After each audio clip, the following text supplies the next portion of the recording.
What is up, everybody? Welcome back to the Run Your Mouth podcast. I got a special episode today with David Beito, who just wrote FDR, A New Political Life. And David, this is why I'm so happy to have you on. I feel like this is my opportunity to get vengeance on my high school history teachers who absolutely loved FDR, and the entire narrative was how he saved us from the Great Depression with the New Deal and the progressive movement. And reading your book brought such joy to my heart to learn how wrong that guy was. Yeah, this is definitely a critical perspective on FDR.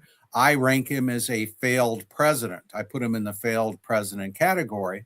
But my source material in the book is from a lot of people who were close to FDR, a lot of fans of FDR, historians that have been positive about him. So I think the book is well sourced. There's a lot of primary documents research, and it is definitely takes a different perspective on FDR. You know, in the worst president sweepstake, a favorite of libertarians is Woodrow Wilson, but I always speak up for FDR because I think FDR was a worse president than Wilson. And but that's that, and it might be fun to have a debate sometime with a prominent libertarian who takes the Wilson was the worst position. I don't know who would sponsor it, but well, I'd watch it. The short argument for Wilson is just creation of the Federal Reserve and getting us into World War I. And then starting kind of the intervention, getting us involved in these foreign wars. What's the short pitch for FDR being worse? Well, certainly you have Japanese internment, which is far worse than anything Wilson did in terms of civil liberties. FDR's record in civil liberties in general was really bad, but there are two differences with Wilson. One difference is because of World War I, he got a lot of pushback. FDR wanted to intern the Japanese Americans in Hawaii, for example. He got pushback. Wilson got no pushback. In fact, Wilson on civil liberties actually had something of a conscience at times because he would go to his attorney general. He said, do we really have to go after this guy? Can't you go a little easier on him? FDR would never do that. FDR was constantly pushing his subordinates to crack down harder, he never showed any mercy towards his targets. Wilson occasionally would have qualms. I'll give him that. FDR's role in getting us in maneuvering an incident, both in the Pacific and the Atlantic, and going to war quite needlessly with Japan, certainly, and really passing over multiple opportunities that he had to make some sort of peace agreement with Japan. All right. So now just to kind of set the stage here a little bit and get a bit of an education and to shelve our morality here for a second. Mm-hmm. You know, I follow politics very rigorously, and I'm very in on kind of the modern political scene. If we're looking back on history, I'm not as knowledgeable, and I'm curious to know, what was FDR's superpower? Like, what allowed him to kind of become president and then serve for as many terms as he did? What did he do very well politically that allowed him to, stay in power as long as he did? Oh, FDR was a professional politician and makes Donald Trump just look an amateur by comparison. Give you an example. By 1938, every single anti-New Deal voice on the big networks, which is where most Americans get their news at the time, the big radio networks, every single one of the commentators is pro-New Deal. All the anti-New Deal people have been forced off the air. And how did he do it? He did it behind the scenes. He would deny it publicly, and then he would go using buffers, as they say in The Godfather. He would go to sponsors. He would use pressure on local stations through FCC renewals, but he would do it quietly. What Trump does is he goes after Jimmy Kimmel and he threatens him. And he said, I'm going to take you off the air. And as a result, right now, Jimmy Kimmel's doing pretty well. He probably would have been long gone if it wasn't for Trump's sort of blundering. Okay, what is FDR's secret? One is he does things behind the scenes. But what is his broader secret? The man has incredible charisma. And I would say, people said at the time that if he had not become a politician, he could have been risen to the top in radio because he had the perfect voice. But the persona was very important. People of my parents' generation, my parents were big FDR admirers, and their view sort of was, this is an aristocrat. This is someone that doesn't have to be a politician. He could just enjoy his retirement at Hyde Park. So he comes across as an aristocrat who's serving. He's got a great sense of humor. He does not engage very often in personal attacks. It is said that if you were being made fun of by FDR, you would kind of enjoy it in a way. So he has this sort of warm manner. He's like Trump in one way, in that he has his own version of Twitter. That's radio. He basically controls radio. But radio gives him a chance to remove all the filters, to go directly to the American people, because he's got an understanding with the radio networks. I want to go on the air, you put me on the air. I'm on the air on all three networks, which is, again, dominate. That was the way it was. So he could instantly communicate to the American people. And, there were no public press conferences. That tradition hadn't developed yet. He had press conferences, but they were private. They were controlled. So he wasn't getting cross-examined all of the time. But he's got this incredible persona, this charisma. Somebody like Huey Long, who was a big rabble-rouser, who had left-wing views as well, more left-wing than FDR. Someone like that, people would be turned off by comparison. But here you have an aristocrat with charm and class, as Frank Sinatra used to say about the Kennedys. They have class, right? And he had that in abundance. And people kind of, including very poor people, kind of looked up to that. What's so interesting about that to me is that when I'm watching the news now and I'm seeing who's front runner kind of in the next race, a lot of it's just my perception of who do I think can make good television. It's not policy. It's none of that. It's just kind of who's good at television. Donald Trump was great at reality television, and that's partly how he was able to captivate and sell himself to the American people. It's funny because while I grew up listening to a fair amount of talk radio, I'm no longer of kind of the radio generation. My into this is almost that Woody Allen movie, Radio Days, where it's pre-television and people are kind of consuming radio in the way that I consumed television as a kid.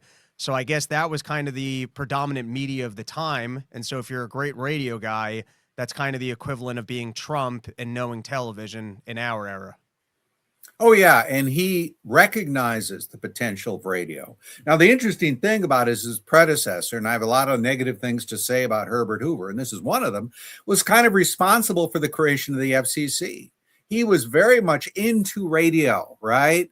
He wanted, he had this kind of philosophy about radio and how it was different and, needed to be regulated and all this, but he didn't know how to use it. He was terrible at giving speeches.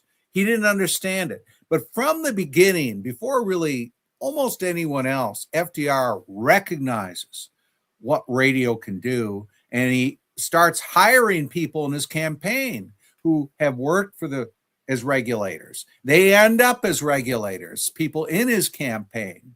And so he has a special person in his campaign to handle radio. And once the New Deal comes, he gets all these free hours, including his wife, Eleanor, including his cabinet members. They get thousands of hours as public service programming to go on radio. So he just controls it. Now, most newspapers are anti-Roosevelt, at least, when they make their endorsements. But radio is his monopoly. And that is where Americans are getting their mostly getting their information, not from the newspapers anymore. So now I want to take a look at him, as a smooth politician, as you've already kind of referenced. He's good at working behind the scenes to really impose his agenda on people. And I have a friend, I don't want to take you too deep into conspiracy space, but he said something to me that really resonated, which was essentially, we know that the government was at one time working on MK Ultra programs. They seem to work. And if the government finds something that works, they don't stop doing it. And when I'm reading your book, I'm kind of seeing the blueprint of behind the scenes, what you can do to really control government, almost in a dictator type way within our democratic system. And so just to keep this juicy, I want to start this off the bat with the Newport sex scandal, which is right at the top. Oh, yeah.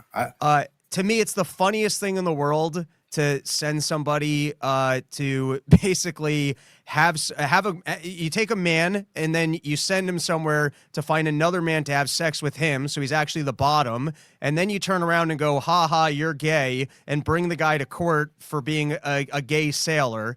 But to me, it does kind of just showcase that there are there's people in the government who are willing to engage in sex scandals, essentially to enact a political agenda, which ties into kind of the biggest conspiracies of the Epstein case, of that some people believe that he was engaged in sexual blackmail.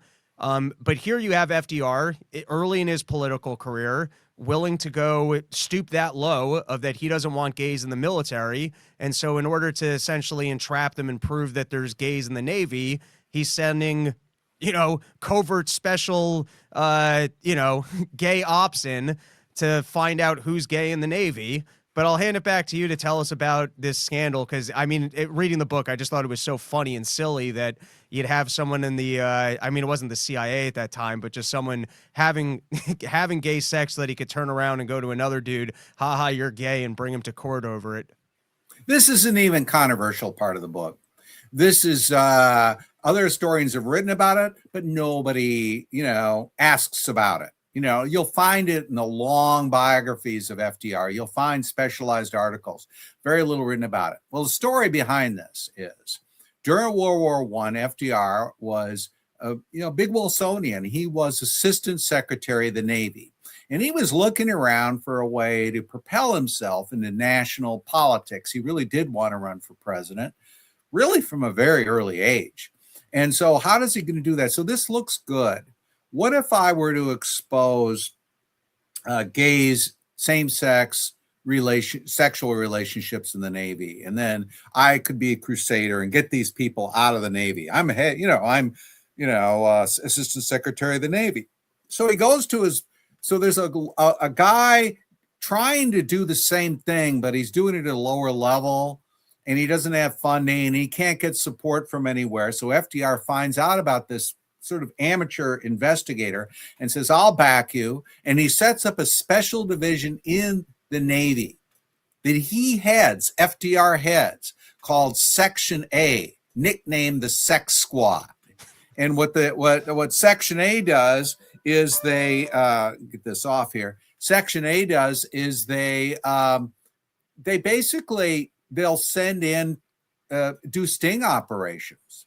They'll send in investigators to try to have gay sex. This is what they did, to have gay sex, and then with these people, and then use that against them to, get them to turn in other people, to drum them out of the Navy. And FDR thinks it'll make him look good. And you can understand why, because this is a society where, it's very anti-gay society, right? Nobody wants gays in the military. That's just sort of understood. But he goes so far that even people that would agree with that said, man, this is going too far. This is entrapment. And that's what he does.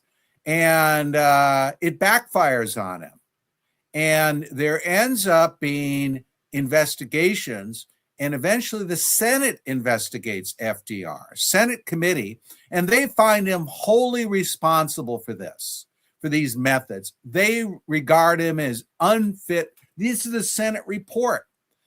Unfit for office. Just condemn him. And FDR is in a tizzy. He's in an emotional tizzy about this. He's really upset. He thinks he's going to end his career. And guess what happens? Only a matter of weeks after this, this Senate report, FDR has his first paralysis, that, lays him up, right? He can't walk. He has to go through this very long recovery. And that is often portrayed in very heroic terms.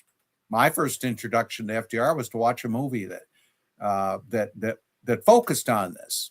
Now, oh boy, this guy's, it's like he's overcoming all this adversity. And yeah, I agree.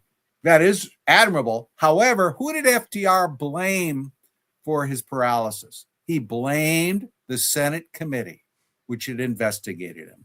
He said this had put me through the emotional ringer. And he might have been right, because the historians, I'm not an expert on this, they said it probably was caused by some tainted water, his paralysis, and some sort of virus. And he became you could become more susceptible to something like that if you're, under stress. Well, he certainly was under stress. So this is what this investigation did. A lot of people were forced out of the Navy because of it. They lost their pensions. They didn't get Navy funerals. However, the people involved in the entrapment, they had no consequence, because they were seen as, maybe they shouldn't have done this, but hey, they were, as one of them put it, I was doing it for the service of the Navy. That's what one of them said. So this makes the Epstein scandal, I think, I don't know if I'd say tame, but at least in relationship, we got, this is what FDR did, right? We know he did these things, and somehow he skated. I think other things had happened. Maybe it was too complicated for people to keep track of, but eventually it was sort of forgotten, almost totally forgotten, really. Well, he managed to get away with it, and it's incredible to get in trouble for something you did. It's a little bit like if you got prosecuted for a financial crime and then you remove yourself from the crime and go, oh, I'm in jail because of the prosecutors. So to go, hey, I got sick because of the stress of getting in trouble for the thing that I did, I guess that's pretty good politicking there, to blame the people who found out about the scandal that you actually engaged in.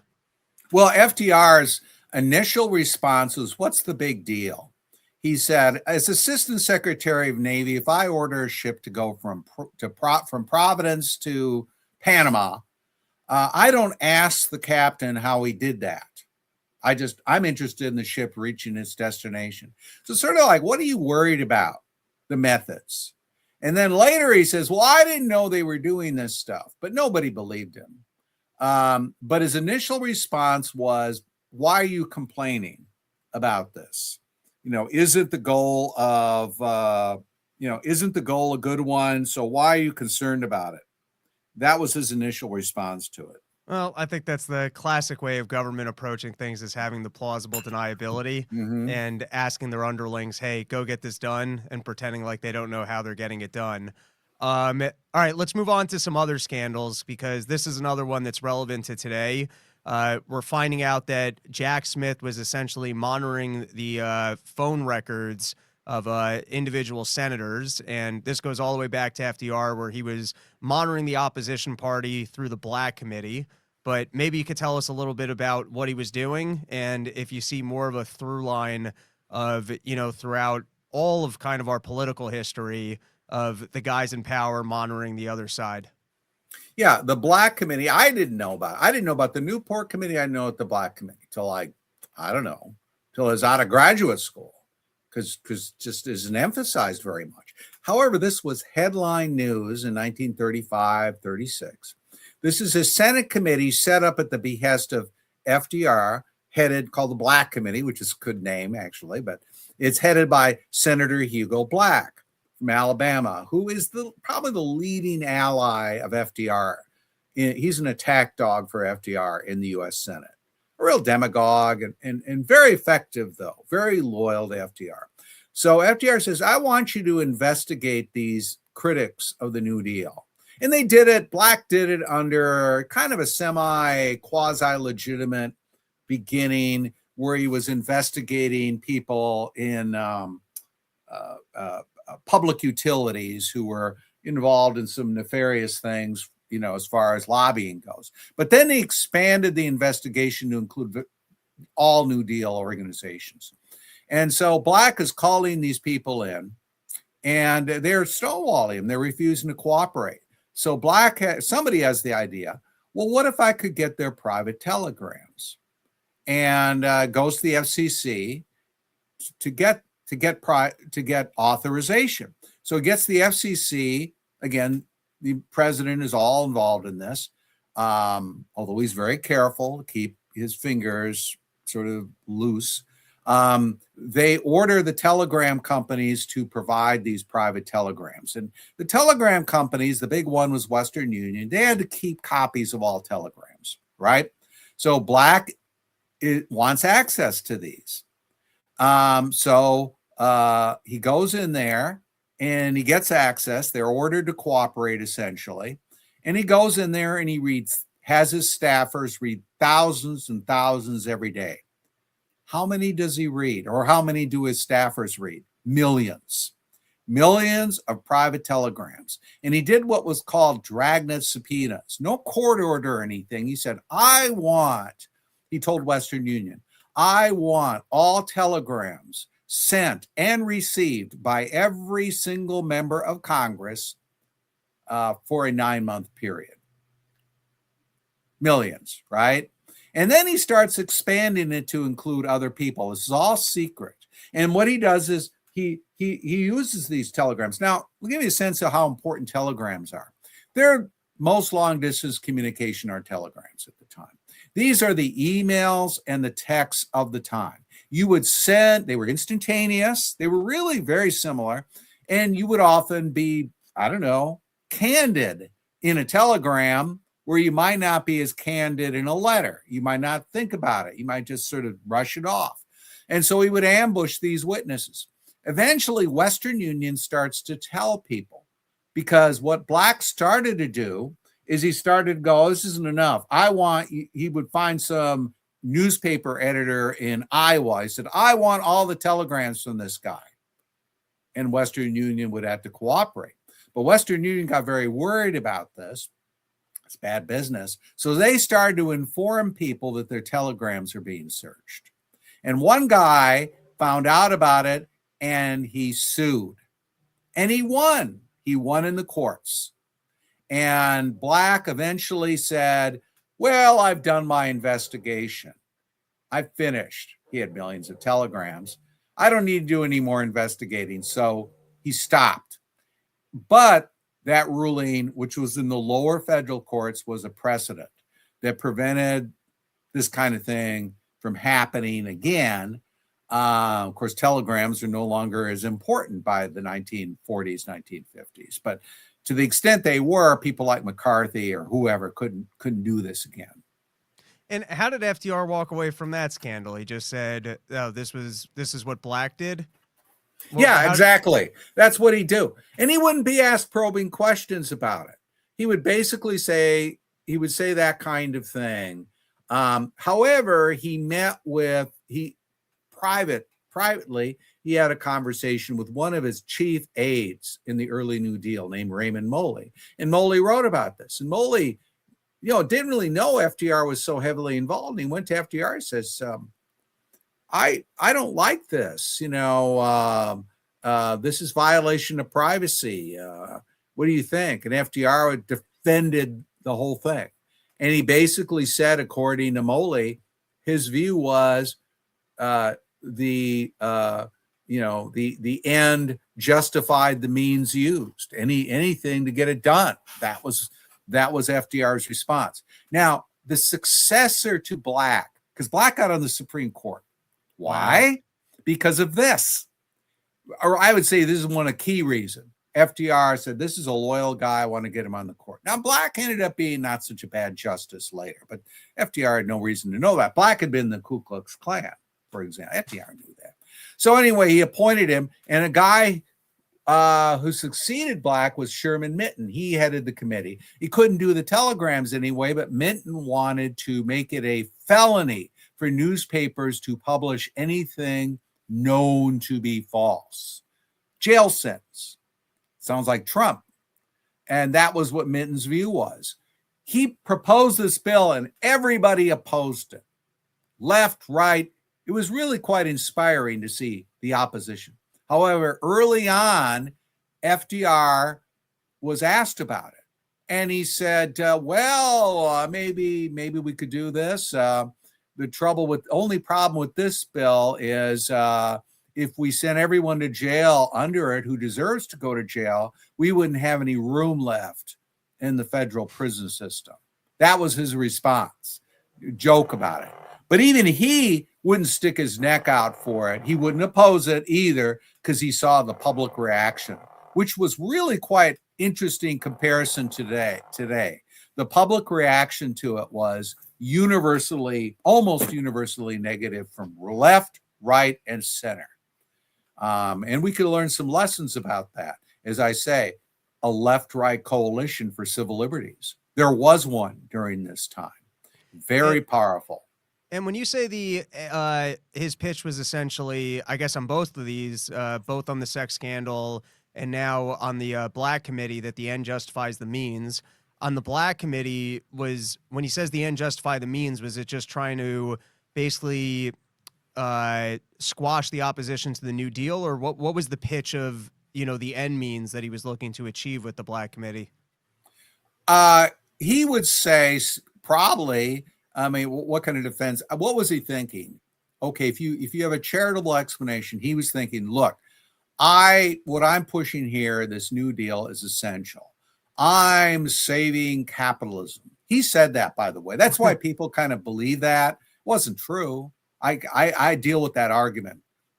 The argument has no basis. But anyway, he would see that I'm so essential. I'm so important. He really thought of himself that way. That's why he ran for 4 terms. So he would sort of see it that way. And I guess to answer your question, yeah, anything to quash people that are trying to stop that, because what I'm doing, because he's thinking like Trump here, is so important, is so good, right? That it doesn't really go much beyond that. That's how he would have seen himself. He wouldn't, all right, you have this Constitution, that's all well and good, but, what I'm pushing here is really the priority, folks. That's really just an excuse for being a dictator at that point, of whatever agenda I want to do. That means that it's important because I desire it. So who cares about this democracy system? We're doing it my way, and the end justifies the means. It's really becomes an excuse for anything. All right, so let's look at the next tool that he had, which was propaganda films. I know you mentioned the Footlight Parade in the book, but maybe you could tell us about, I guess, coordination with the media companies and the movie studios at that time to create good films to sell his agenda. All right. Well, you got to understand what was one of the key aspects of the first New Deal, or called First 100 Days. This is like out of the box. And really one of the two most important programs is the National Recovery Administration, which is sort of historians downplay a little bit, but at the time it was absolutely key. And this was a gigantic method to impose minimum wages, maximum prices, or minimum prices, actually, because he wanted to force up prices, he wanted to force up wages, and then to limit hours that people could work. So this is all coercive. And he would set up these committees under the NRA for each business, code authorities, and they could set wages and prices. There were people that went to jail. One guy went to jail for charging 35 cents for pressing a suit. The minimum NRA price for pressing a suit was 40 cents. Went to jail for charging 5 cents less. They actually had regulations for strippers, for burlesque artists. How many strips per night? You know, this is how detailed. We've never seen anything like this, so coercive and so detailed. However, this really did depend on public cooperation. If the public doesn't go along with it in a kind of fit of patriotic fervor, it's going to unravel. And that's really what happened. People got tired of the whole thing, and it did start unraveling. Supreme Court struck it down as well. That helped. So FDR's very good charmer. So he meets with all these movie stars, Shirley Temple. He cultivates them quite effectively. The studio executives, he cultivates them. And he gets scenes inserted in movies. He probably doesn't even have to tell them to do it. They'll do it anyway. But there's a movie called Footlight Parade, which was a big hit. One of these extravaganzas. I'd highly recommend it. It's very well done.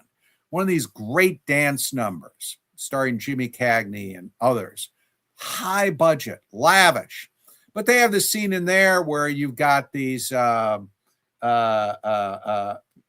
think my memory could be right on it. I think it says they've got NRA. These, women have made a poster, hundreds of women showing NRA, National Recovery, or something like "We do our part," which is the slogan of the NRA. I forget. It was something like that. But anyway, they flipped it over and it had FDR's portrait. That FDR's portrait. And then there was a movie that was made by the big studios that you could see online. Just look up Jimmy Durante and National Recovery Administration, short movie. And in this one is a leading comedian from the time, and he is promoting the NRA. And he's saying it stands for no rats allowed. And he's pushing all this. And at the end, he said, we've got a president now who's got a New Deal. And his name is Roosevelt. And he's singing this really maudlin sound. And then this banner or this curtain comes up, and it's got FDR's portrait at the end.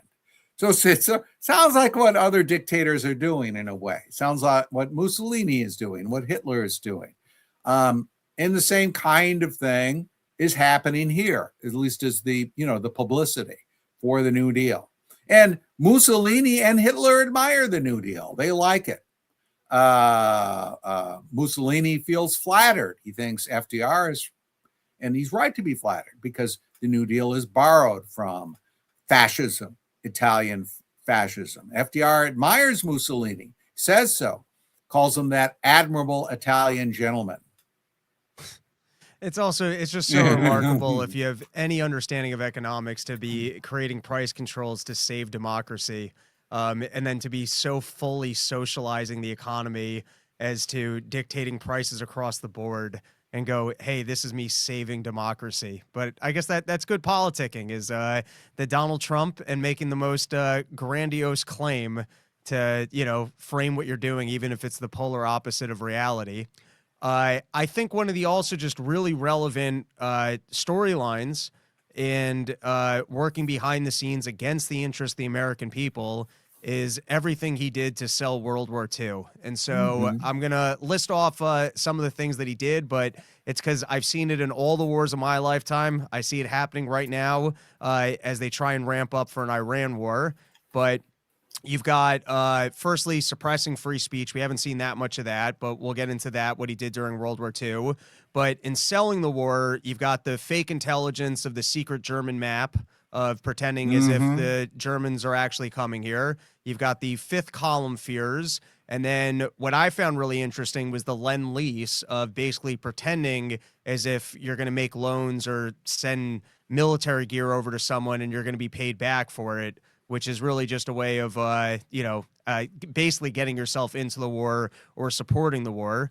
But I hand it to you. I mean, these were all the things that I was reading in your book, but, he definitely worked behind the scenes to get us into World War II and to provoke that fight. very interesting, by the way, with what we're hearing with Iran now, that they're hoping that Israel will strike first and then Iran will strike us, and then we can get involved. Because you had mentioned in the book that they dropped depth charges on U-boats, and then got basically the Germans to actually strike at American boats, and then eventually got Hitler to declare war on us. But all of that thing, when you want to be in a fight, but you want the excuse, you try and get the other guy to hit you first. Well, Lend-Lease was an interesting program because it sounds good, doesn't it? I mean, kind of. Oh, we're not giving them aid. I mean, it's a little bit like the shell game going on with Ukraine now, right? It's the EU doing it, and and we're not doing it anymore, and this kind of stuff. But it's very much a shell game.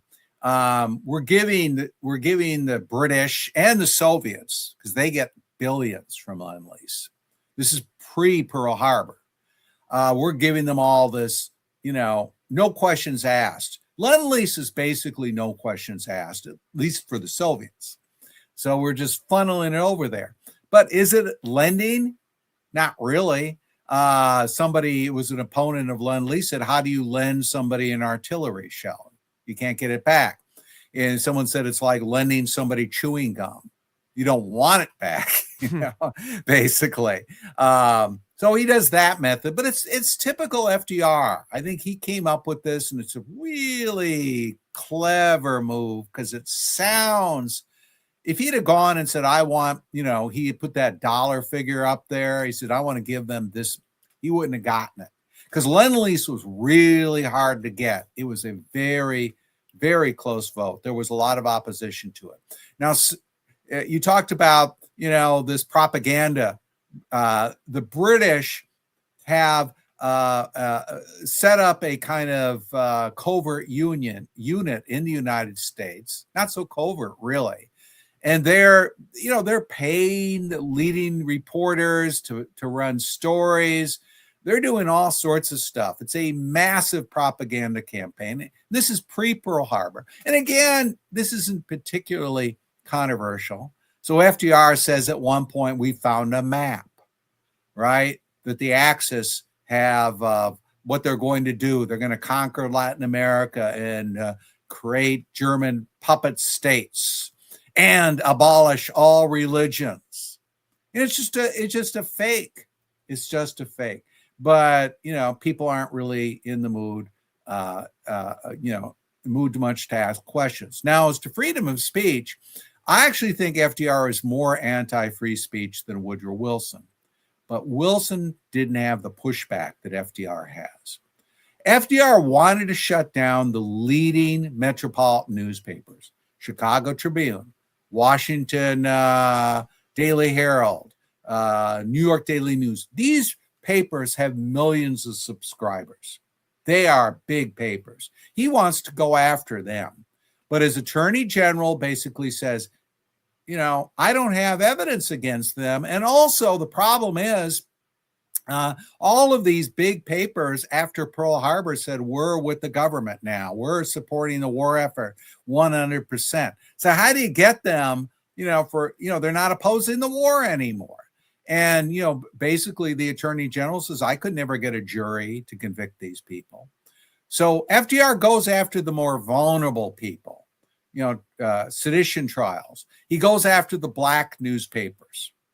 And it's very clever. It's not so clever what he does. Initially, he wants to shut down all the black newspapers because they're publishing stuff that's critical of the federal government during the war, critical of discrimination by the federal government, critical of the Jim Crow military, all that stuff. They don't like it. And so they want to shut them down. And eventually they strong arm the black newspapers into a deal. And the deal is, we won't shut you down if you guys stop criticizing the federal government so much. We'll give you access to news and that kind of thing. And so the black newspapers listen to this and they tone it down radically. But FDR wanted to go after them. They don't go after him, and that wouldn't have been a smart political move because he needed the black vote by this time. However, they neuter them essentially. So the black newspapers are no longer publishing critical stuff about the federal government anymore as part of this deal. But it's all done behind the scenes, right? He sends FBI agents to monitor them. He, does stuff like that. He'll send people in, say, hey, we don't like this columnist here, what he's writing lately. Tone it down, and they'll do it. That's how he does it. And very smart, behind the scenes. And why does FDR want to be involved in World War II? Like you expose in the book, he's not interested in the fact that we got to stop Hitler's genocide. He's mistakenly far too allied with Stalin, as you also document in the book. Prior to us getting involved in World War II, he sends him, what was it, $2 billion? I don't know why that number's on the top of my head. What did he send them? It doesn't matter. But that's about right. That's about right. In the mid 41, he sends his chief advisor, Harry Hopkins, to the Soviet Union. And Hopkins basically asks Stalin, what do you want? And Stalin tells him, sky's the limit. And they just sent tons of money. And that continued on through the entire war. Billions of dollars sent in. Basically, no questions asked. So again, he's not very consistent here because Soviet Union attacked as many countries as Hitler did between 1939 and 1941. Although Hitler went after of course, latter part of that, most of that time, he's made a deal with Stalin to carve up Europe. Hitler's attacked all these different countries as well. So I don't think FDR thinks Hitler is a good guy. I think he thinks Hitler is kind of a loose cannon. He's a gangster. You can't trust him. I think he has sort of that attitude about him. But you got to go back too and look. FDR's whole, views on this are complicated. FDR praised the Munich Agreement, for example. He wrote a note to Chamberlain saying, "Good man," right? So why does he want to go to war? I don't think he thinks Hitler's a good guy. I think he's also got very good relationships. He's sort of a pro-British guy. I think that comes out of the whole Woodrow Wilson background as well. He has a very good relationship with Winston Churchill. So I think it's a lot of reasons. One reason, though, I would not even rank, and that is Hitler's treatment of Jews. That just isn't a consideration. And we look at all the revelations that came out, all the horrific revelations of the Holocaust and all that, and we look back and said that must be why FDR is doing this. I don't think he approves of discriminating against the Jews in that way, although he was an anti-Semite himself. But that's not what's driving him forward. That's not something he talks about that much. And he had multiple chances to help Jewish refugees that he took a pass on, that he didn't pursue. And the most famous example is the SS St. Louis. Tried to dock in Cuba. Cubans wouldn't let them dock. Tried to dock in the United States. Roosevelt kept him out. What did he do? He not only kept him out, he sent a Coast Guard cutter to prevent the ship from getting too close to shore because there was a fear that some of the refugees would try to swim to shore. It's pretty cold. Well, during the war, a lot of these restive Axis powers like Romania and Hungary, they were saying basically, hey, we want to cut a side deal.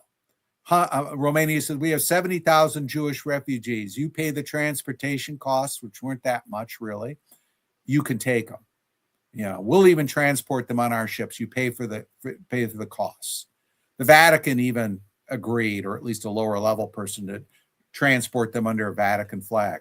FDR didn't agree because FDR's theory was the only way we're going to help the Jews is to win the war. But of course, we all know that the most horrific violence really occurs later in the war. A lot of it does anyway. That's the time when maybe you could have done something. But he says his view is, I'm not negotiating with them. And that was his view in general. He was not going to negotiate with anyone in the Axis powers, including generals who were trying to overthrow Hitler. There were these generals, and you know, we got the Tom Cruise movie made about that, right? That's all true. These guys were tortured horribly. They were trying to overthrow Hitler. Their one thing that held them back was they would go to the U.S. and say, please compromise on unconditional surrender. If you can cut a deal on that, we can be successful. But that was Hitler's secret weapon, because he said they won't even negotiate with us. They won't negotiate with us or anyone, right? Because it's not a question of negotiating with Hitler. There are people who want to overthrow him. And it just was a tragedy.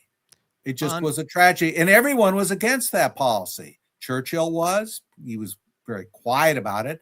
Stalin thought it was a dumb policy. Stalin, of all people, thought unconditional surrender was a bad policy. I guess what's also noteworthy on unconditional surrender is you document in the book in Italy losing, what was it, 40 or 70,000 soldiers unnecessarily there, but I'll let you fill in the details. Oh, yeah. If we know anything about, if any of us are World War II buffs, and we've seen movies probably about the Italian campaign and Anzio, and, you know, just the slaughter that went on, the fight northward. I mean, they thought Rome was going to be captured in just 2 or 3 months. It took, you know, when they landed in early 43, it wasn't captured until D-Day, essentially, right? That's how slow this was. That could have perhaps been prevented, because Mussolini was overthrown once the Allies landed in Sicily. He was overthrown, and these new people took over. They shut down the fascist party. They renounced fascism, and they basically said, you know, we want out of this war. FDR and Churchill was sort of willing to cut a deal with them, and other people. FDR's response was, no, it wasn't no, sure, but we want you to sign an unconditional surrender.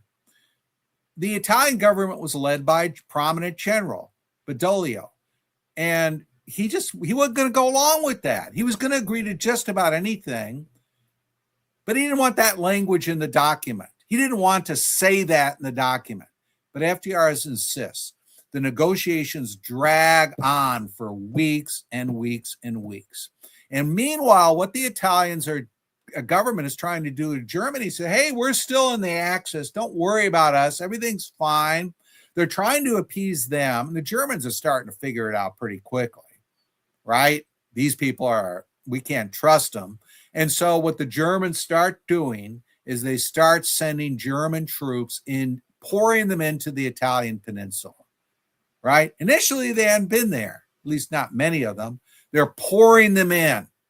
And so by the time that the Italians finally relent and sign a surrender, it says unconditional, which took weeks, they have already poured in. And so we're going to have a major fight, all the killing, all the destruction, that slow slog that's legendary among people that, you know, that are interested in World War II northward. That also prevented the idea that a lot of people had, including Churchill, of, well, why not go through the soft underbelly, the Ljubljana Pass, go through there and attack through the south, right? And then Churchill's this anti-communist, kind of. And so few people support this. We go in there and we can move up into Eastern Europe and kind of just move in there before the Soviets do. And we'll occupy Europe, or, you know, Germany and everything. But again, that to the extent that had a chance of happening, it doesn't really have much of a chance now, because you delayed it needlessly. And you've given the Germans kind of crucial time and so forth and so what we did was the Normandy invasion, which is what Stalin wants. Stalin wants the Normandy invasion. Why? Because we're going to be a good distance away from him, and he can do his thing in Eastern Europe. That's the sole explanation. Why was FDR such a sucker for Stalin? he thought he was a charming dude, right? He thought he could charm this guy. Give you an example. Well, that's one explanation. He wrote back and said, well, this is after the Tehran conference, which is the first time he met Stalin. He said, Mr. Comrade, no, Marshal Stalin. They call him Marshal Stalin. Marshal Stalin, people in the U.S., many of my friends have a nickname for you. It's Uncle Joe. What do you mind if I call you that Uncle Joe? And according to FDR, Churchill was so charmed by this that he walked around the table, because of course FDR was in a wheelchair, and he shook FDR's hand. However, that was what FDR said. According to Stalin, though, that didn't really happen. Stalin wasn't necessarily that happy about that. All right. So FDR thought he would charm this guy, and he would do these jokes. And Stalin would say, well, we need to, execute 50,000 German officers once we win. And and Churchill was, appalled by that. And FDR said, why? He's getting very red-faced and upset. And Roosevelt said, why don't we compromise? Just make it 40,000. And he thought, oh, this is funny. I'm joking around. And that's what he thought. Now, other than that, he is a man of the left. Roosevelt is a man and has some advisors that are really kind of soft on the communism issue, like Harry Hopkins, for example. But he sees them as, okay, maybe they're a little misguided. Maybe they go too far. But they're, I'm sort of with these people in a way, right? They just gone a little too far. So the naivete, 1941, this is pre-Pearl Harbor. And people are, the Catholic Church is very worried about all this Lend-Lease money going to Stalin. And Roosevelt has to do a counteroffensive. And he says, well, he does a news conference, not a public one, but he says, well, I've looked at the Soviet Constitution, which if you look at it, looks, it doesn't look so bad on rights. And he said, they have freedom of religion in that just like we do. Now they say, of course, that you should have freedom to not be religious, but that's really a minor difference. It's essentially what we have, is what he says. At this time, of course, Stalin has thrown, Orthodox priests in jail, turning churches into museums, brutal. It's a brutal period that he's doing this. So this is FDR's. And now part of that's cynical. All right. That's cynical. He's trying to get his Lend-Lease money, but I think he kind of does believe that. The Soviets massacred all these Polish officers, called the Katyn massacre, during the war. Notorious. News comes out about it. Good credible evidence. They killed 50,000, something like that, Polish officers. Just executed them. During their time, they were allied with the Nazi Germany, Soviet. And these are credible reports, and FDR says, I don't want to hear about these. And then he finally says at one point, even if it's true, I don't want to believe it. Even if it's true, I don't want to believe it. So that gives you a sense of where he's coming from. And then last question on this topic, and then we're going to pivot. But looking at FDR's desire to get into World War II, you talk about in the book basically his unwillingness to negotiate with with Japan and kind of just stalling negotiations and then doing the oil embargo and seemingly picking a fight with them. So what was his desire? It just seems like he's got a desire to be in war, which to me is an anti-war, and watching all the wars of, since World War II, I have great reluctance for, how war plays out and our involvement in it. But he seems to highly desire that he wants to be in these wars. Or at least that was kind of my takeaway. What was his desire to be at war with Japan? Okay. FDR is a politician. That comes first. However, he has ideas and he wants to implement them. and he'll push them as far as he can go. If it becomes politically unsaleable, he'll back off. You got to understand that. That's FDR in a nutshell. Now, World War I, he writes letters to Eleanor, his wife, saying, I got to find some way to get in this war. I'm going to do something awfully insubordinate. He's actually trying. He's worse than Wilson in that issue, more pro-war. Now, when it comes to Japan, I think FDR he was very anti-Japanese. He wrote op-eds in the 1920s where he said California is right to ban interracial marriage with Japanese. It is right to ban Japanese non-citizens from owning land. It is right to, put all these restrictions on them because we can't have mixing, because that will produce a progeny that will be bad, right? So he's anti-Japanese. He makes anti-Japanese jokes a lot. He would say things, how did we get the Japanese people? Well, it seems at one point there was a Korean or a Chinese person that landed on a desert island, and the only other people there to mate with were baboons. And so they mated, and that's how we got the Japanese people. He'd do jokes like that. So he isn't a very pro-Japan guy. Now, Japan is they're not a great country. They're doing all sorts of bad things in Asia. They occupied Manchuria. Of course, the Soviets are occupying another portion of China in the western portion of China, almost as big, and nothing happens. But they're doing this stuff, and FDR kind of is upset about that. But the Japanese are willing to negotiate on a lot of things. For example, once they get in the war with China in 1941, they actually make an offer at one point, very fleeting, that they will pull out of China. Go back to Manchuria, I guess. They're not going to give that up, but they'll pull out of China. They proposed to Roosevelt the following, rather bold, almost Trumpian move. They proposed, the Japanese prime minister said, we need to have a summit with you, Mr. President, in the mid-Pacific. Why don't you fly to the mid-Pacific? We will have a summit. And the Japanese were even going to bring some of the top generals in to make sure that they signed on to any deal. So they did want to make a deal with Roosevelt, but he was not interested in that. In fact, one of the reasons Japan ended up joining the Axis powers was that we had an agreement on commerce and trade with Japan that had gone for like 20 years. FDR, with really no warning, canceled that agreement.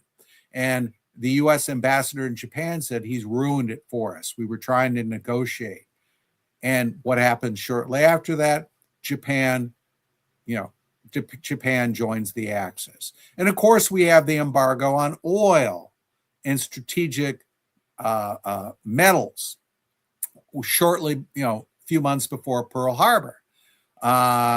The Japanese at that point were sort of thinking if they were going to strike out, to attack Siberia. But they end up getting more and more persuaded that they had to hit south because they needed oil. They needed these resources that were available there.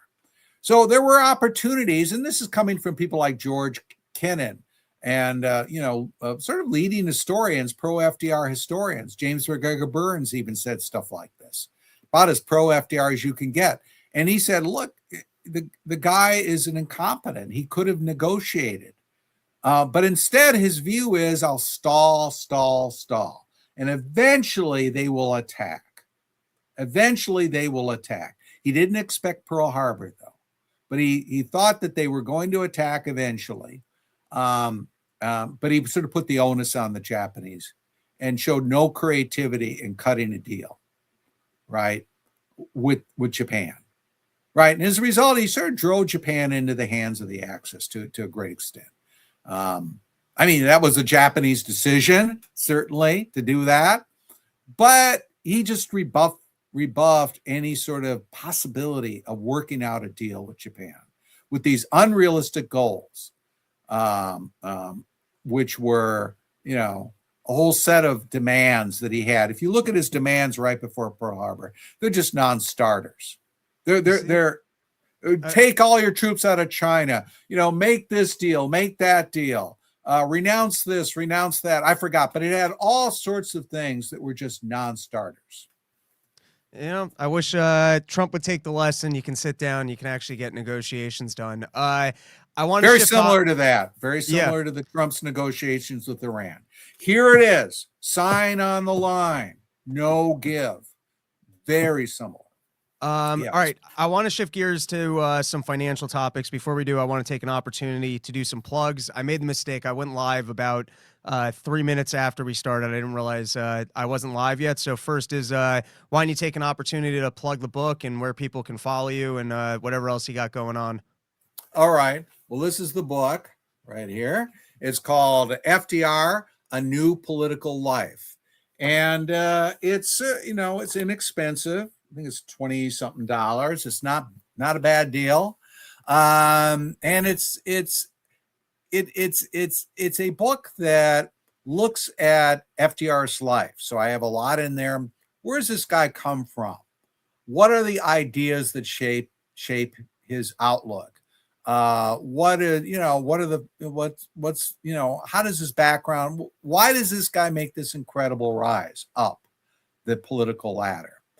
But I rank him in the book, and I'm quite open to this, as a failed president. In fact, people, I was recently in the interviews, failed president? What? And that's what I say. And my argument is he's failed on a number of counts, including the fact that needlessly prolonged World War II through this doctrine of unconditional surrender, needlessly led to more deaths through this doctrine of not negotiating to help save Jewish refugees, to give them refuge. And I look into the examples. There were many examples before the war of where he had opportunities to help out Jewish refugees. Failure in civil liberties, certainly. A failure in economic recovery. And this is a good point to bring this up. We still had double-digit unemployment at the time in early 41. That's 11 years after the stock market crash. Double-digit unemployment. Typically in depressions before this time, they were over with in 2, maybe 3 years. This one goes on and on and on. And it helps saddle us with all sorts of things, such as the welfare state, such as the massive regulatory state. And we have much slower recovery than other countries in Europe, for example. So it's a failure by any standard as far as getting us out of the Great Depression.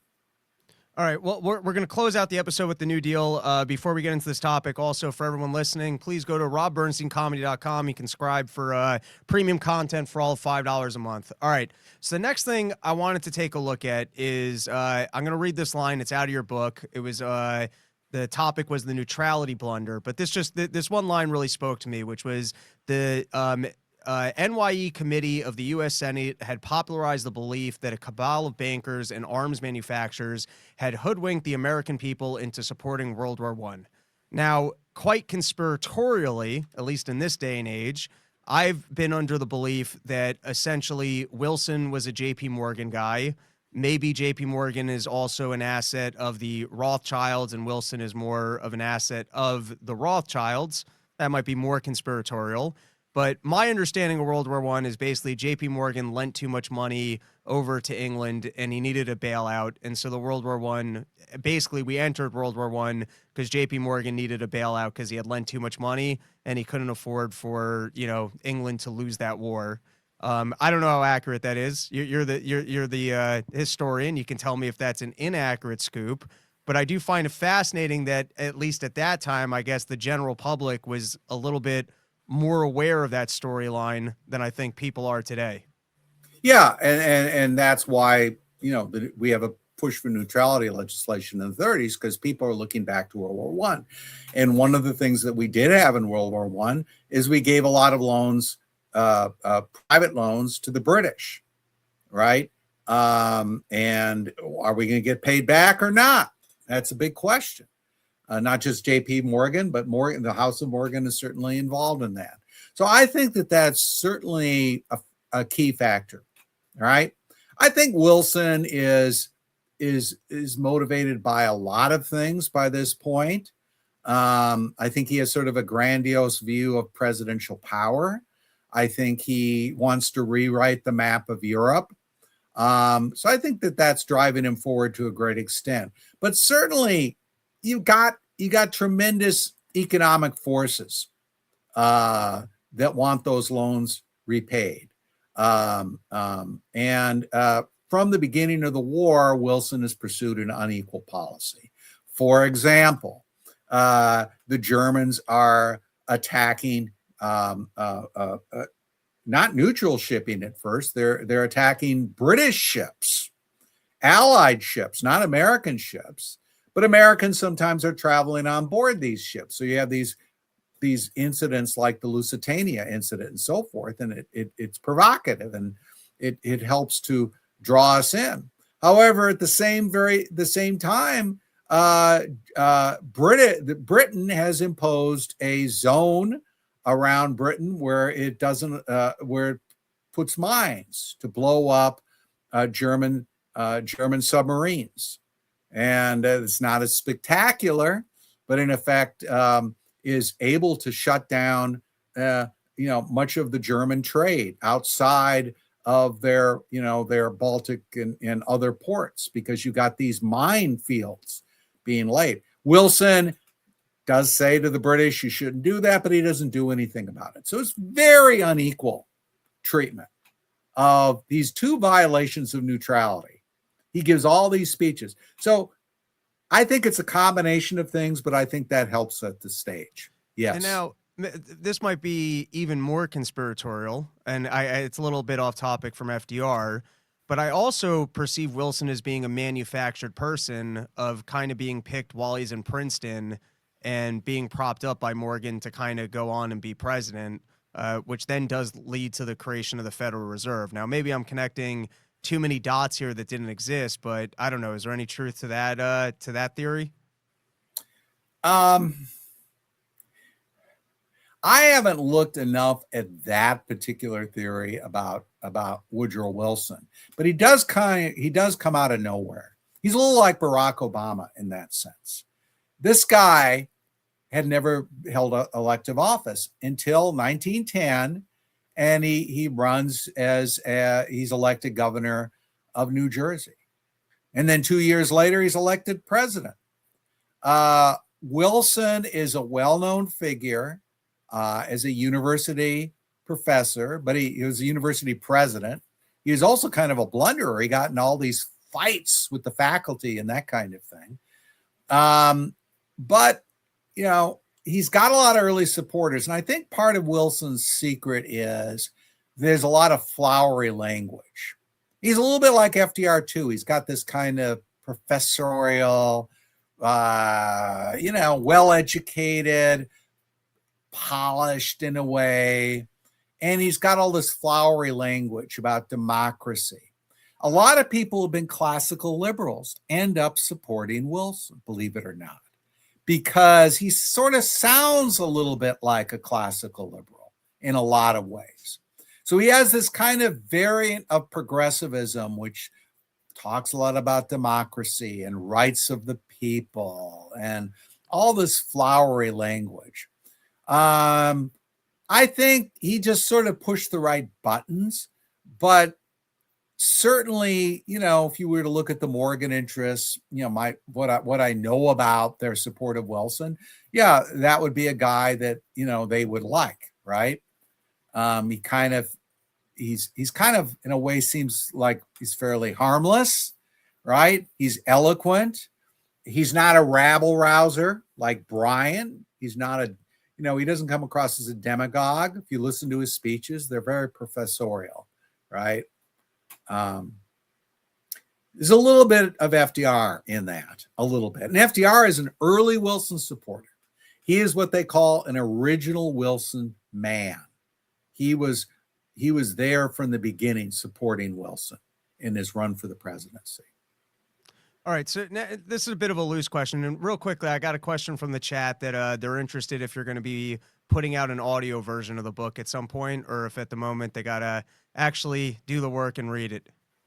Well, I think you got to do the work, and I've been talking to my publisher about that, and I keep pressing them on it, but they're not doing it. And I thought of doing. I thought, well, I would be happy to do it. So if you know anyone.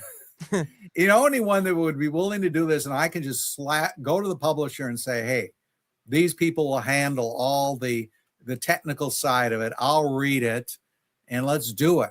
But there you go. Yeah, that is an issue. And my other book, by the way, is audio. That's the New Deal's War on the Bill of Rights. I don't want to plug a competing publisher, but that book is on audio. And that has a lot of stuff in there about FDR's civil liberties record.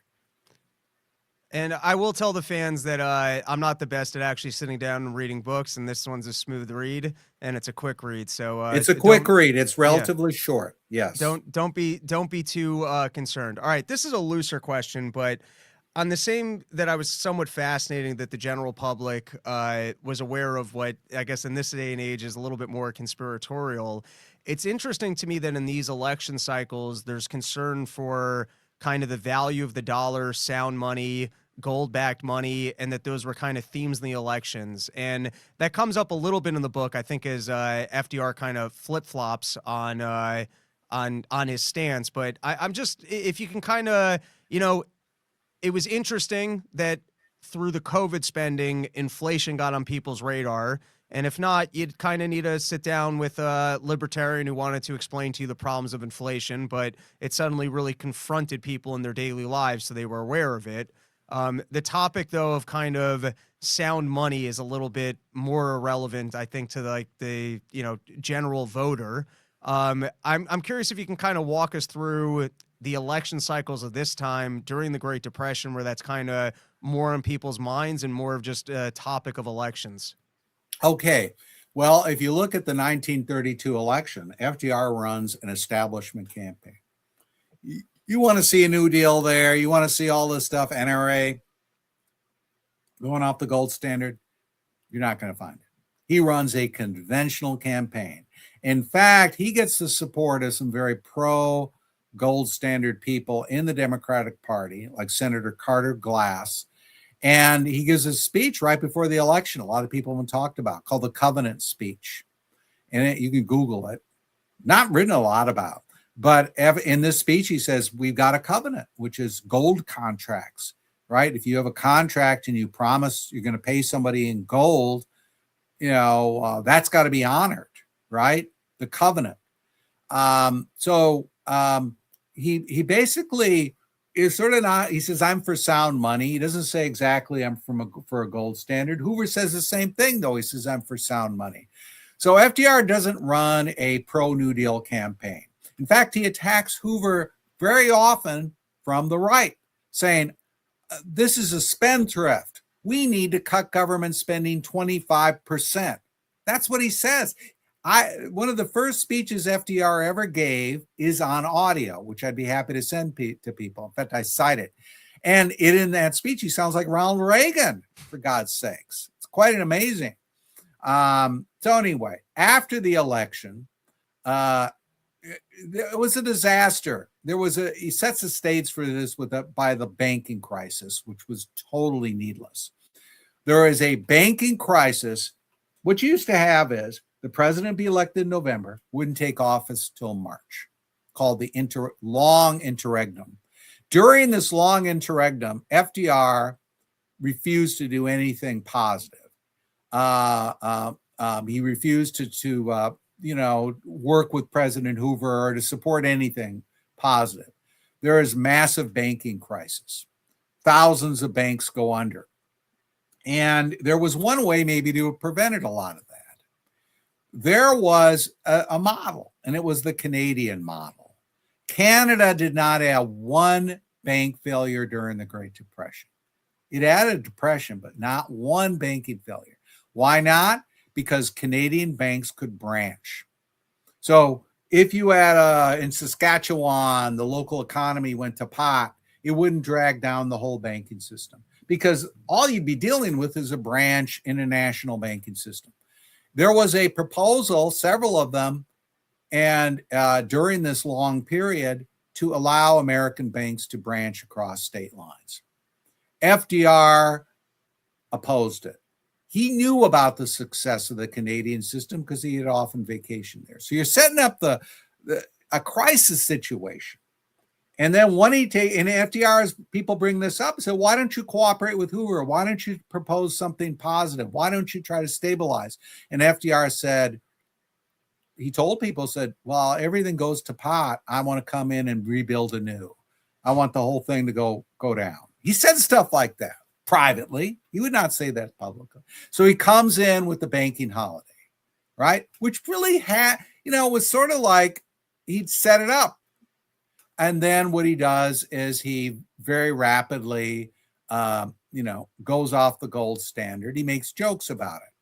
He says to his one of his Secretary of Treasury, he said, pulled out a note, a banking note, and says, this says Federal Reserve, because we had the Federal Reserve System, Bank of wherever. There was one in Tennessee, I guess. He said, that's in your home state, Cordell. He's talking to his Secretary of State.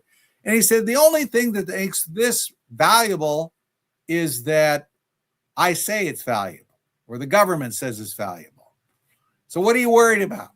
And this is what he does. Now, things could have been a lot worse, but we got a big inflow of gold into the United States during this period, which reduces a lot of the potential pressure. Why? Why is gold flowing in? Because the Soviets have gold, massive amounts of gold, and they're buying things with it. Because Jews are fleeing Germany, and they're bringing their gold in. So another historian has written about this, George Selden, is FDR probably has Stalin. Ironically, Stalin and Hitler are the main people he can thank for why the Depression wasn't even worse than it was, because you have all this gold flowing in, because it's just a very unique situation, because people are fleeing to the U.S. and the Soviets want to buy American goods, and that's the only way they can do it. All right. So before we take a look at the New Deal, I'm curious, in reading the book, it strikes me like the reason why FDR prolonged the Great Depression is he just refuses to have deflation, and he keeps inserting kind of price controls to keep the prices up, which is keeping people out of jobs and just not really allowing the economy to reset. Mm-hmm. How is he so mistaken there just on the concept of deflation? Why is he so afraid of it? I mean, it seems like he must be protecting certain people in his voting bloc, or just made a mistaken economic calculation. But it seems like his big blunder there is just not allowing for deflation. So firstly, is that true? And secondly, why was he so misguided on that? I think I wouldn't use the term deflation as much as he's got he doesn't allow he doesn't want to allow readjustment. And that's what Harding's position was, by the way. We had a depression 10 years before the Great Depression. And it's the last time the federal government took a kind of hands-off perspective. President Harding's attitude was, let prices fall, let profits fall, let wages fall, and readjust. And that's what happened. If you want to call that deflation, fine. But I think the term readjustment, is a better term. And we were out of that very quickly. And unemployment got up to like 17%, very high. As bad as it got in the first year of the Great Depression, but then it was down to like 3-4% in like a year. So FDR is like Hoover in this respect. He believes we have to keep wages high. That was Hoover's view. Keep them high. And Hoover does all sorts of things to keep them high. And they are high. Hoover is successful. This is one of the big ironies. 1929, real wages are higher. That's one of the worst years of the Depression, are higher than they'd been in 1929. That's hard to believe. Real hourly wages. So if you were still employed, by the hour, right, you were paid more. than you were at the height of the great prosperity of the 1920s. So a lot of people who say, oh, jobs are doing pretty well during the Great Depression. The trouble is employers had to save on payrolls. Employers sort of bought into this theory too. It was kind of an underconsumptionist view. If we keep wages high, people will spend more and we'll get out of this. I mean, that's sort of a crude version of that. So what do employers do? They lay off workers. They want to save on payrolls. Ain't no such thing as a free lunch, as we used to say. They got to save on payroll somehow, and that's the way they do it. They lay off workers and they keep paying them the same high real wage. And so that high wage policy, I think, was the big enemy, because that leads to year after year of double-digit unemployment. That helps to undermine the private systems of welfare, which I discussed, which were very vibrant, of fraternal societies, of mutual aid. It helps to undermine all that because it strains that system. It helps to create Social Security, the conditions by which you could create Social Security in the modern welfare state, unemployment.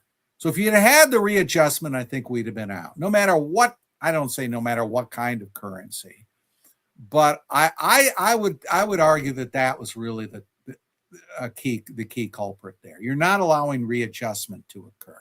And this uncertainty, Robert Higgs writes about this. FDR keeps changing his positions all the time. He keeps attacking business. He keeps sort of implying that, well, maybe we'll take over big business. And people don't want to invest. So the FDR, in fact, said they're gone on strike, sort of like Ayn Rand, right? That strike. Capital has gone on strike against us. And he was right in a certain sense, is that big business, they just were not investing. Investment just plummeted. Net investment plummeted because they don't want to take the risk. It's too uncertain. So I think it's a lot of things like that prolong the Great Depression. All right. And now looking at the New Deal, was the New Deal, did he actually have a philosophy of the importance of socialism and that, forced wealth distribution is actually a fair system? Or is it just kind of a vote buying mechanism of figuring out what bases he needs to give some free goods to or have a pitch to so that they'll vote for him? All right. I wouldn't call FDR a socialist. I'd call him more of a kind of corporatist. He believes, that you need big business to enter into partnerships with big government, kind of these cozy relationships. So I don't think he's really for full-scale nationalization. He might have gone along with it politically; it had been more feasible. But there's a lot of Americans don't want that. So that's a problem too. So I think he's a political animal. I think your last part of the question is closer to where he's coming from. And he is a master at this. And it's called historians call it the political electoral cycle. And here's how he would do it. When you have the election, he would scale back on government spending, lay off government workers. However, once you get a few months before the election, he'd ramp it up. So he'd ramp up spending, he'd ramp up government employees, and he would say things to his advisors that I don't want a single person laid off before November. I don't want a single one laid off. That's what he'd do. And that cycle repeated itself throughout the 30s. Scale back after the election, and then scale up before the election, over and over again. It's called political electoral cycle. But he would do this in very creative ways. FDR would target certain districts. So, for example, the South really is starved. Why? Because he knows he can rely on the vote of the South. So he doesn't pour a lot of money in there. Where does he pour the money in? Into swing states. New Jersey is considered a swing state. Pennsylvania are two examples. What he would do is he'd pour money in to those states, and he would hire the very best pollsters, And these pollsters would go around and they say, this congressman is vulnerable. This one maybe could win. This state, maybe we can win it this time. Hoover won it in 32, but maybe we can win it now. And they'd pour money into the swing states and into particular districts. And that's why FDR, one of the reasons why he's different than other presidents. We talk a lot about this midterm election. Most of the term in midterms, the governing party loses seats. 1934, however, was an exception, a rare exception. Democrats gained seats. And it was partly through this very targeted policy of using government funds, targeting them to these swing states, targeting particular congressional districts. Very smart, very private. But that's what he did. And they would do stuff to, people get these government jobs under the WPA, and they would hand them these political machines, and they would go to workers and said, well, you got this job now, but you're supposed to vote for Democrats now. And I want you lining up more people to vote Democratic.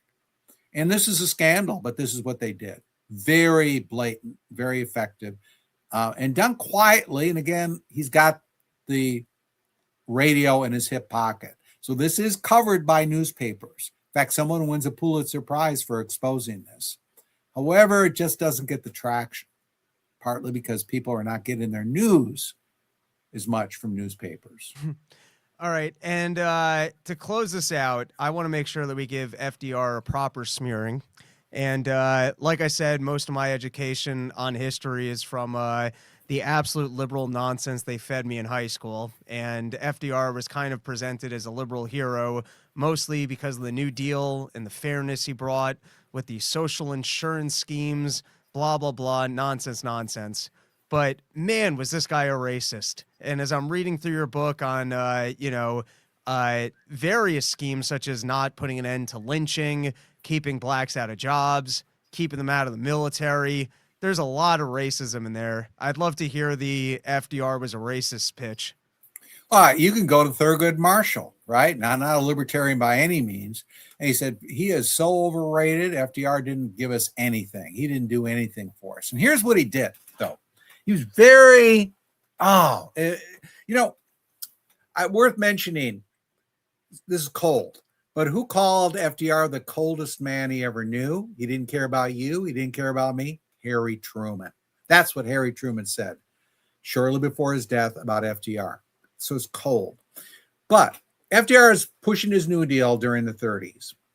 Meanwhile, there are a lot of blacks that are wanting things like an anti-lynching bill, which had passed under the Republicans, but had been balled up in the Senate. So the head of the NAACP would come to FDR and Eleanor, who he is very friendly with, and he'd say, could you please go to the president, Mrs. Roosevelt, he usually go through Eleanor, and say, could we please get his statement for this anti-lynching bill, which has been sitting here for years and years and years? And FDR would sort of have Eleanor go back and say, maybe next year we can do it. But right now, we've got this New Deal, and I got to work on this, and I don't want to jeopardize support for it, which I think is a BS argument. But anyway, that's his argument. And that's what his defenders still say. Well, he had to get his New Deal through. Year after year, the head of the NAACP, his name was Walter White, not the Breaking Bad guy, Walter White, and he would go and he would do this. And finally, White got so upset, he said, I'm going to break all my ties with FDR. But Eleanor would go back and charmed him. Eleanor, I think, is sincerely for civil rights, but I think she's also a politician in her own way. And she's kind of the good cop. And she goes and cools things down, needlessly, I think. And year after year, this happens. Here's the last story on FDR and lynching, which tells you everything you need to know. FDR's vice president was a conservative Southerner named John Nance Garner, who I kind of like in a lot of ways. And Garner got so upset about lynching that he was going to run for president. He thought FDR was maybe going to retire. And he came out for an anti-lynching legislation. And FDR heard about this, and he told one of his chief aides, "Did you hear about Garner? Garner says he's for an anti-lynching bill." Garner? Because he's so conservative. And he starts laughing uncontrollably until tears come down his face. Laughing, laughing, laughing.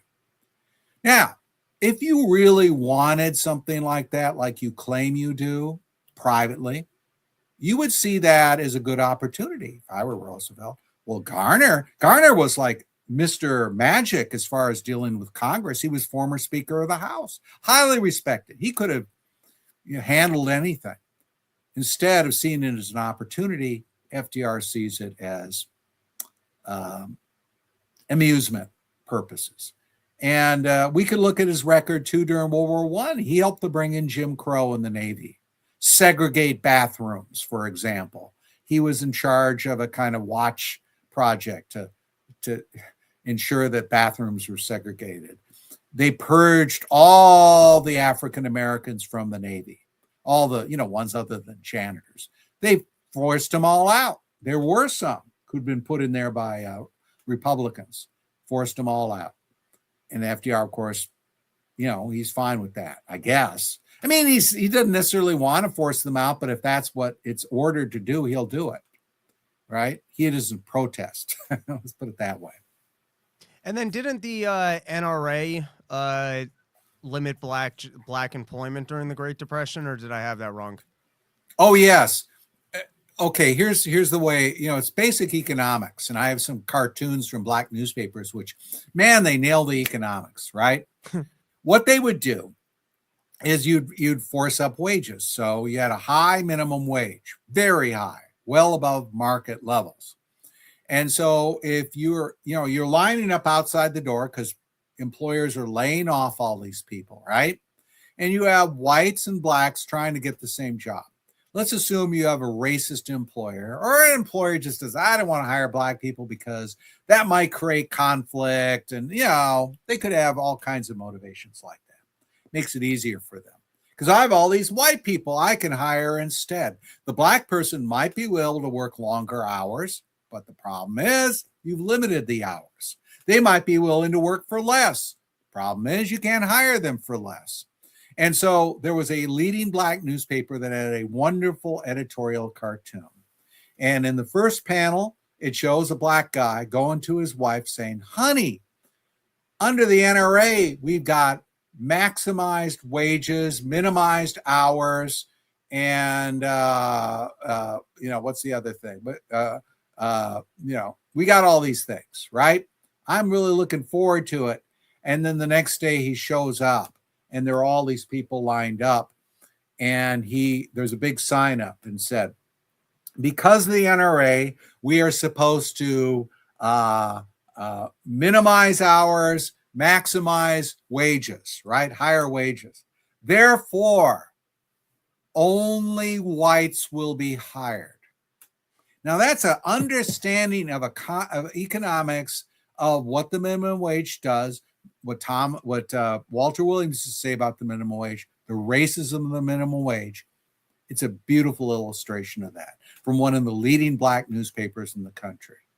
And same thing with the agricultural policy. All these blacks are being driven off the farm, off plantations for the same reasons, because the government is subsidizing reduction of production, fewer things to produce, ordering people or pushing people to stop destroy livestock and plow crops under. Therefore, you don't need as many farm tenants, mainly black, or farm sharecroppers, mainly black, who is thrown off the land during that period. African Americans too. Kicked off because the white planters no longer need them. They no longer need their labor, their production, because of these limits on supply and what you can produce. Well, there you go. This was a pretty dense run through of some big topics. Before I let you go, is there anything critical you think we missed or that you wanted to relay, or you think we we did a pretty good summary of a lot of the themes in the book, and I do encourage people to read it, but I did want to give you the opportunity if there was anything top of mind that you think we might have missed. Oh God, there's so many things in there. I mean, I think there's a lot of interesting stuff if you look at FDR's tenure as Assistant Secretary of the Navy. And those that are interested in Wilson and how FDRism relates to Wilsonianism, you can very much see it there. There's the whole wrong view people have, a lot of people have, is FDR is the author of the Four Freedoms. Well, yes, he is, but his record on civil liberties is atrocious. And what he does with the Four Freedoms, of course, is he smuggles in two new freedoms that are pro-New Deal. Freedom from want, which basically means pro-welfare state. Freedom from fear. Who knows what that means, I guess. But again, a very bad civil liberties record, and ironically, somebody that people will often quote for as an example of the Bill of Rights, upholding the Bill of Rights. The biggest enemy of the Bill of Rights, I would say, certainly of presidents up to that time. There you go. All right. One more time. Where's the easiest way for people to find the book? Is it Amazon, your website? Where's you can just go to for people to you can just go to Amazon. That's probably your fastest method to get it. And just do Beito, FDR. The title of the book again is FDR: A New Political Life. Put my name in. And I did another book too that people might find of interest, which goes on at greater length, called The New Deal's War on the Bill of Rights. And that looks at FDR's record on civil liberties only. Of course, this book looks at everything, including foreign policy and economic policy. There you go. And then hopefully we'll do a follow-up episode down the line on the one-state solution, but for Israel, Gaza. But for people who, as a teaser, might be interested in that, I think you said you did a debate with Walter Block that people can find online. Yes, and I'll be happy to share that. I'll send you a link. But in that debate, we propose, I and an Israeli Jew propose a one-state solution based on the Swiss canton model. And Walter Block's solution is let's expel all the Palestinians as trespassers. And we were gentle with him, but we refuted him. But at the end of the debate, Block said, well, I still want to expel all the Palestinians, because he has this really weird theory. But your solution is the second best solution. So a lot of people in Israel think like Block, but won't admit it. So if we can reach somebody like that by saying, hey, you're worried about tyranny of the majority, you're worried about a Swiss canton system, which is decentralization, checks and balances, and it's worked for centuries in a very diverse society. We think, and there's a group in Israel pushing this called the Federal Forum, is the best solution. So I think classical liberals and libertarians need to give publicity to this movement in Israel, because, I don't want the government to do anything, but as ideas, like we would spread Mises and Hayek and all of that, this is something we can really have. These people are simpatico with where we're coming from on a range of issues, even though a lot of them are leftists, I think. Yeah. Love it. Thank you so much for the time. That is our episode. Back probably Sunday night for another one. Please subscribe at the website,